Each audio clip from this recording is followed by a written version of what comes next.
आज मु घर बाहरला परे राजरास्तार देखुली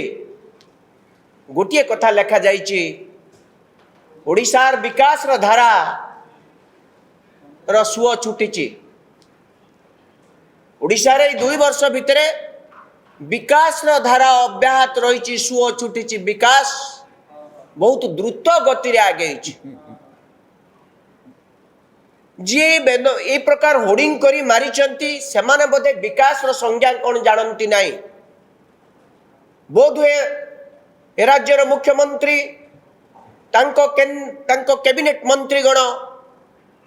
what is the meaning of development they do not know. ए सरकार प्रकृत में ओडिशार दायित्व किए नहीं ओडिशार दायित्व निजे प्रधानमंत्री नरेंद्र मोदी नेबे बोली 2024 साधारण निर्वाचन पूर्व कही थरुटीए सुजोग दियो ओडिशार डबल इंजिन सरकार हेले ओडिशार विकास द्रुत गति हेबो एवं तत्सहित ओडिशा को सारा भारत वर्ष रे 1 नंबर राज्य करी देबे। मु धन्यवाद देवी माननीय प्रधानमंत्री को ए 2 वर्ष भितर ओडिशा को नर्क राज्य रे परिणत करितिबा हेतु ए सरकार विकास नारे ओडिशार संपूर्ण विनाश करि सारिछि। ओडिशार माँ भौणी आदु सुरक्षित नुहंती ए गणमाध्यम प्रतिनिधि भौणी माने मध्य सुरक्षित नुहंती। आज राज्यर आदिवासी मुख्यमंत्री आउ किछि दिन पर आसिबे आम राज्यर जी आज देश रे सर्वोच्च शासन रे पदवी अधिष्ठित महामहिम राष्ट्रपति महोदय मध्य जड़े आदिवासी किंतु यही 2 वर्ष शासन काल भितर राज्य रे सबुठारु आदिवासी मानक ऊपर अत्याचार बहु परिमाण रे पूर्व वर्ष तुलन रे बढ़ी चली। एपरिकी आदिवासी हॉस्टेल रे थिबा नाबालिका मानक प्रति पाशविक अत्याचार जघन्य अपराध बहु परिमाण रे वृद्धि पाई। एक कथा गणमाध्यम रे बारंबार प्रचारित होला परे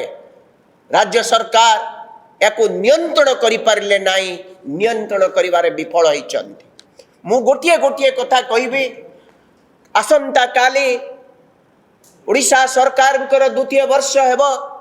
पूर्ति पालन करिया पाई ए रंगबोला सरकार राज्य रे 30 टी जाक जिल्ला रे जाक जमक रे पालन करिवे बोली समस्त व्यवस्था होई सारलाडी किंतु मु जानि पारु नाही ए सरकार सेठी कहिबे कोन ताकर उपलब्धि कौन करिचंती सत कौन एई 2 वर्ष भितर केवल रंग मारिबा छड़ा पूर्व सरकार करथिले सबुज रंग ए सरकार लैट्रिन पाखरु बाथरूम पर्यंत सबको गेरुआ रंग रे परिणत करि सारिचंती। सतरे जेमिति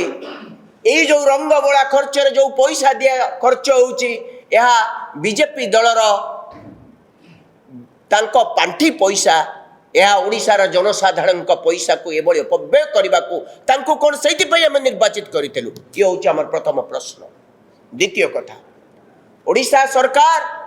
आज संपूर्ण देवालिया ऋणग्रस्त बुड़ी सारे मु आपण मान को कहीदेवाई चाहे पूर्व सरकार गला परे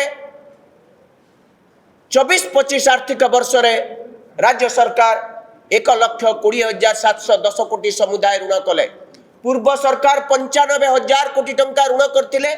ए सरकार आसु आसु 25,000 कोटी टंका ऋण कले एवं ऋण जो कले ता खुला बाजार ऋण कले अधिक सुध पैठ कले। ठीक 25-26 आर्थिक वर्ष रे ए ऋण परिमाण 1,34,000 कोटी टंका को बढ़ीगला एवं 26-27 आर्थिक वर्ष शेष सुधा आशा करा जाउचे 6 मास परे राज्यर ऋणभार 1,50,000 कोटी टंका को पहुंचब अर्थात 3 वर्ष भितर पाखापाखि 60,000 कोटी टंका अधिक ऋण करिसंती। मु आपण माने समस्त गणमाध्यम वरिष्ठ प्रतिनिधि गोटे सरकार ऋण करूची गोटे सरकार कहूची हमर आय यथेष्ट ताहाले ऋण कोउथि पई करूचंती खर्च कोउथि करिसंती। मु आपण मान को कहया पई चाहे ए सरकार कैपिटल एक्सपेंडिचर पुंजी विनियोग आसिला पाखरु पूर्व सरकार जहाँ करथिले तार 15% कमेई सारी अर्थात ऋण करूचंती दैनंदिन खर्च पाई ऋण करूचंती राज्यर विकास करिया पाई नुहे टंकाटे मध्य कैपिटल एक्सपेंडिचर खर्च करूनांती आसिला परे गाँर ठोपे माटी पड़ी नाही कोठी भी मध्य गोटे झोड़ा माटी पड़ी नाही ए सरकार आसिला परे गोटे कलभट करी नाही कि 100 किलोमीटर रास्ता भी करेनी मु आपण मान को कहिदा पई चाहे राज्यर मुंड पिछा ऋण आज 30,000 कोटी टंकार पहुंचलानी प्रत्येक व्यक्ति जे राज्यर जन्म नब 30,000 कोटी टंका बोझरे 30,000 टंका बोझरे जन्म नब आसंता दिन रे ए जो 26-27 बेले को यह पाखापाखि